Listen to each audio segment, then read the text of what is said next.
everybody, Will here, and thanks for checking out this Snapmaker 2.0 A350 review. Now, I purchased this machine for my classroom, so I'm really excited to start integrating that. The whole 3D printer, I actually bought this for the CNC portion, which you can see attached here.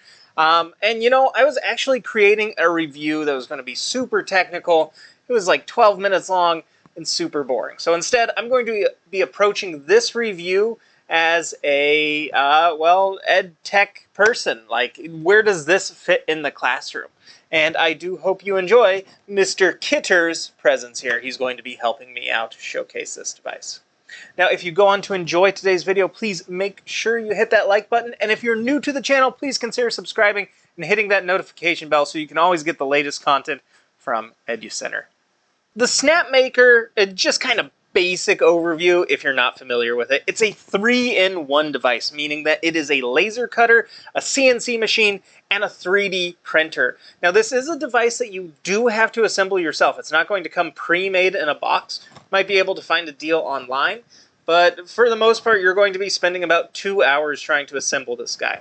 In terms of usage in the classroom, this thing I see great value in, right? So if you were looking at purchasing a laser cutter, 3D printer, and a CNC machine, you're probably looking at around $7,000, kind of estimated if you're doing Glowforge, Xcarve, and then like any generic 3D printer for like $500, I think.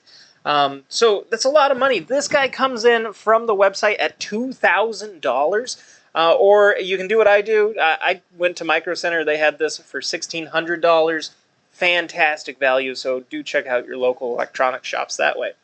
In terms of usability, right, so you get this all set up. It takes maybe 10 minutes or so switching between everything. So if I want to switch from CNC to 3D printer, right, I'm going to have to pull this base off, put the heated bed on, put the 3D printing nozzle on. It takes about 10 minutes to do, so you do have to kind of factor that in. So whatever you're doing, don't be expecting to rapidly switch. The other thing with the laser cutter, right, you can see this is an open air design, and I believe the laser cutter is coming in at 1800 milliwatts, so it's not very powerful. So it takes a lot longer than like the Glowforge, which I can't even describe. Like what this takes maybe 30 minutes doing, the Glowforge can do in 3 minutes. 30 seconds, depending on the application. So do keep that in mind. But open air design means laser cutter is going to be super duper smelly. And if you're in a classroom, you're going to get so many complaints from students. So they do sell an optional, I think it's about $500 enclosure for it. And then you can spend another $600 for a separate air filter unit as well, which definitely increases the price to that $3,000 range. And if you're doing that, well, I don't know, maybe get the Glowforge if you're specifically buying this for laser cutting. Sorry, Snapmaker. But that is what you get, right? You're trading off, you have the convenience of 3 devices in one platform. So you are trading off some of those things. I actually got this guy for the CNC machine, as I stated before. I don't know anything about it, so there's definitely a learning curve, but I see great value for it. And there is, I want to say it's like $500 or $600. There's a rotary attachment you can place on this board so you can do 3D wood carving. So how cool is that? If you're getting students to try and make their own chessboard, this or the 3D printer would be a fantastic way to do it. But I think the rotary module is cooler because it gets students to start thinking about what does a rectangular block of wood, how do you work with that, and then how do you spin it around, what is going to be involved with that. So a lot of cool applications with it that I really see. This is kind of for the noob warning, I'll be honest. I snapped my first bit because I wasn't paying attention when I was trying to set the origin point for my work area. And I just kept spamming the down button. And this guy went all the way down into here. And then the metal bit just like sheared off and shot. And it hit me right in the face. So I had a nice little cut on my face for like a good week.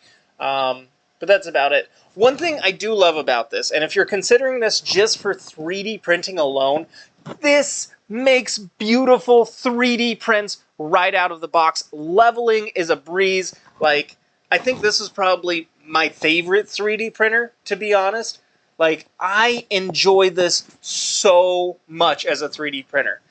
It's super, super slow, don't get me wrong, like super slow, but you get these gorgeous prints right out of the box. Leveling, again, like the bane of my existence on my Ender 3 is trying to do leveling. This, it's all automated, like it does its whole 11-point check system, and then it wants you to go through on the last one, do the little piece of paper check. Really good, though. Like, really good. I know this is going to work, and I think I put this kind of in terms of my my Dremel Idea Builder. I have the original model. This, I know if I start a print and it's going to take like 60 hours, I know this is going to produce that. I'm not going to go through like 20 hours and then it fails, 10 hours, fails again, then I'm doing all sorts of leveling. This, I know it's going to do like right out of the box. One other thing, and unfortunately I left the print bed at school, but the print bed on here, it has a magnetic sheet, and I wish more 3D printers would do this. That magnetic sheet makes life so much easier when you're trying to rapidly pop off 3D prints, right? You just pull it off and you just kind of give it a little bend, it pops the model off, you're good. You do get a little scraper if you need to, if you want to keep it on there. Now, there is a complaint on the forums that because of the magnetic bed, if something happens, you have a cat like Mr. Kitters that wants to check it out, they can bump the magnetic bed and it pushes everything. I understand that complaint, but in a classroom setting where you can put this, set it, leave it alone as a 3D printer in your classroom, I think is definitely worth it. For sure, the CNC does make a high-pitch whirl, but what can you say? You're basically running a drill for like an hour trying to cut stuff. I see a lot of benefit for this. I think this is going to become my go-to printer. I mean, it is super solid. I don't have to worry about a lot of stuff getting messed up on it. I think this is a definite buy for the classroom. The original Snapmaker was a super tiny little unit, and I never liked it. I thought it was a cool premise, but I never liked it. And I think this shows definite promise for its space within the education setting, the library setting, anything like that, especially for the value you get.